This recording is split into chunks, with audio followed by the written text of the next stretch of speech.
Okay, everybody, I am so excited today because I am joined by George Buza, aka Hank McCoy, aka Beast from X-Men 97. We're talking all spoilers in the show so far, so make sure you watch episode 9 first. How you doing today, George? Pretty good. Yeah, I'm so excited to talk to you. This show's been incredible and you've been amazing per usual. And what I've always wanted to ask you is when you originated the voice of Beast for X-Men the animated series, how did it even come to you? Like, where did that come from in your head, kind of like pulling that from not many things of Beast Well, they before? wanted a natural sounding voice, and Beast is an extremely intelligent person. They didn't want any cartoon voices. So Hmm. you just tried to use your own voice, but refine it so that it sounded a little bit more precise. The Yeah. pronunciation was a little clearer, and you made him sound a little bit more friendly. How you put it? He always had a little bit of a lilt. Yeah, and it's so great and it I love it because it's the voice of Beast in my head when I read the comics. It is the voice, so it's awesome that you've done it so great. And I'm wondering, coming back all these years later for X-Men 97, did you have to re-audition for the part? Oh yeah, yeah. Everybody did. Yeah.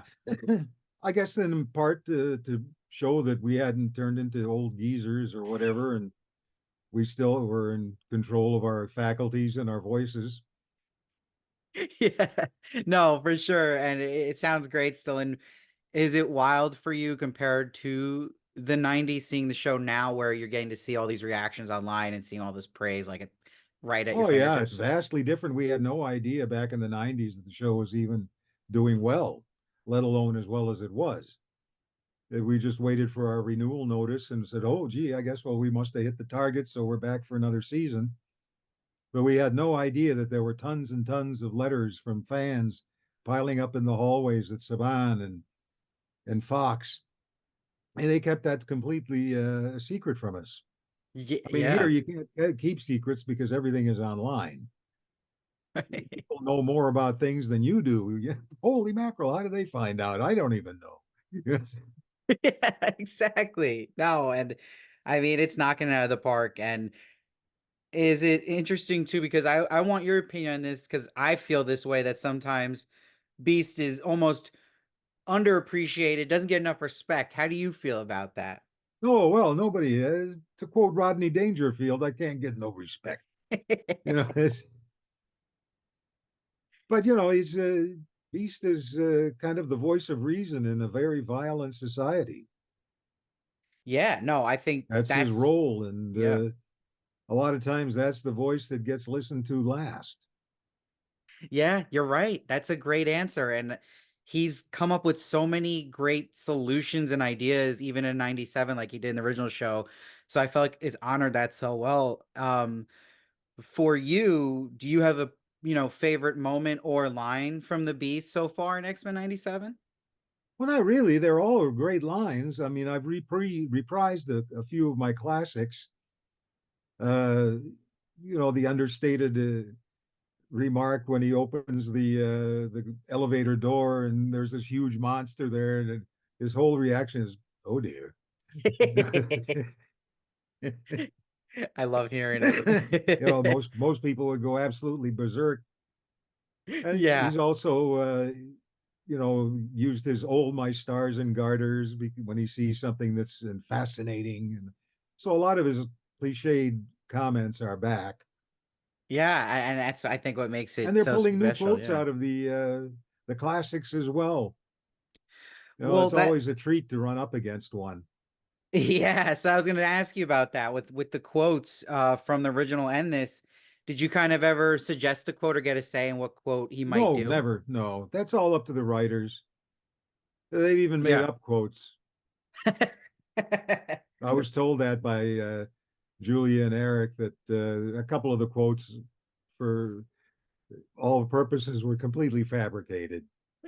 Oh, that's great.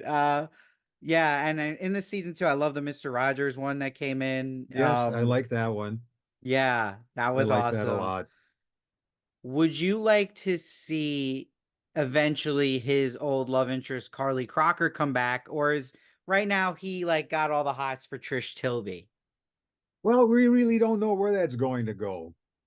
Uh, I think he's pretty well written off, Carly, because of the danger and the world that they live in now after the destruction of Genosha is even more precarious. And to start a relationship with a human would be suicide, not for Hmm. just Beast, but also for her.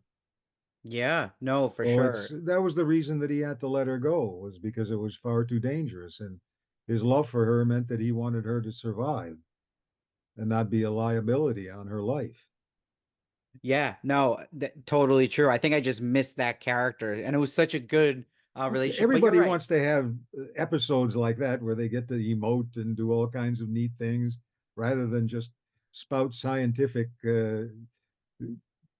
formulas and come up with solutions and then tear robots apart.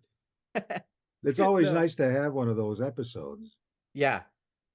I'm hoping for it. Maybe it'll happen. Yeah, I think it definitely will. And in general too, just for you, what do you feel you have the most in common with the character of Hank McCoy, if any? Well, my childhood wasn't the easiest. It's not that I was starving or anything, but I was a child of refugees, and I was a fat kid dressed like a nerd, sent to school because you didn't wear jeans. You had to wear dress clothes to go to school, which meant that I ripped them all the time because we Right. played rough. Right. We used to play this game called Fox and Geese, which was banned by the time, but in it, one person was it, and it stood in the middle of the football field. And then the entire school would charge it. And its job was to tackle as many people with no rules as he could. And then eventually everybody became it except for one guy. And that one guy had to run through the gauntlet of like 100 kids, all trying to tackle him. Oh my So God. this was a pretty violent game. Clothes got shredded. It was terrible. And to be dressed in dress pants and dress shoes while you're playing a game like that was a real liability. And I Sure. got bullied a lot because of, being overweight, being a little bit different. I could identify with, I always hung out with the nerds, waiting, wishing that I could hang out with the cool guys. It was, and then because of your size, you got challenged a lot of times to get into fights. Right. They're the same way as, they take on the mutants, you Yeah. know. So So you there can, were a yeah. lot of things that I could draw on as a reference when I was creating the character and identify with all those things. I mean, it's not to the extent where, there's a lot of people that identified with the X-Men who had a much harder time in life Mm. than just being bullied around the schoolyard. And they're the ones that really found refuge in the show. And this was another thing that we weren't aware of at the time, not until we started doing Comic Cons and the fans started coming up to us and telling us exactly how much the show meant to them and how much refuge they took in it. Yeah. And it's a really touching thing to realize that your work impacted people that much. Sure. And are you like, because you've been on this Comic Con junket since the animated series, so are you prepared for that line to get even longer now because of X-Men 97? Like, are you anticipating that? Well, I just love meeting the fans. I think it's great. I like to travel and see new places. And it's always nice to see the reaction of people, and they come up to the table and you have a chat, tell stories. It's great. Do you have any of the Beast like figures or statues or anything? Do you keep any No, yeah, memorabilia? yeah. I've got a little one level of that. All the blue stuff is the beast up there. Oh, great. Yeah. I But love I that. try not to go overboard because space is limited, No, I know what you mean. and Yeah. there's a fine line between collecting and hoarding. Yeah. And is there truth to that you did or you still do collect stamps? Is that a thing I still? gave that up now. Oh, you gave it up. Yeah, yeah. Nobody in the family appreciates it or knows anything about it, so it had to go. And ultimately, the older you get, the more you think about what's going to happen to all your stuff. Right, right. That's a great answer. Now, could you see a possibility once they get like this future X-Men going? in the live action MCU where they do a CGI beast and you do the voice, and would you be up for that? Well, I think Kelsey Grammer would have something to say about that. Yeah, yeah, yeah. I mean, I thought he was a fine beast, Yeah. Yeah, no, and I I did. hope he thought the same of me. I've Oh, never met yeah. him. I hope to one day. That would be kind of nice to run into each other at a con. But Yeah. I thought his performance was spectacular. I really enjoyed it. No, for sure. I think it's great. And I just want to see, I'd love to see you get a stab at that too. So I Well, feel, you know, I'm content with what I have. There's no good. need to, take somebody else's spot. I mean, it's a very, very nice thought. Hey, you never, with all these multiverses, you never know. Maybe we could just have a whole party of beasts going, you know?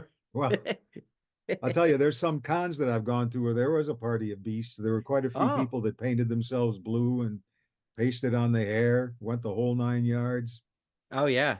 Oh, it's really touching when they go through that much trouble because it's one thing to just throw on a spandex suit and to call yourself a superhero, but when you actually got to paint yourself blue, Yeah. you know, Have you seen any hats off other, to that. have you seen any costumes of Beast that's not the blue version, like the original Beast? No, No. Okay. Interesting. Someone's got to do that. Beast has always been blue that I've seen. Interesting. Interesting. This is where this would be from his young years where he was still verging on turning blue. Yeah. Yeah. Never seen that. No. I'd love to see X-Men 97 or the prequel series they do where they explore that in that early time with the X-Men to see all that Well, you have to take simultaneously. that up with the writers because we Yeah. have absolutely no input in that. We say the words that they so generously give us, and they're just a joy to say. Yeah. But there's no input from very few actors have a real input in the production of a show. Yeah. No, but it's I love seeing your performance every week as Beast. You always deliver, and I mean, I've personally and most people have loved these previous two episodes and the whole season in general. But do you think that those high expectations already set? Do you think people will love the finale just the same next week?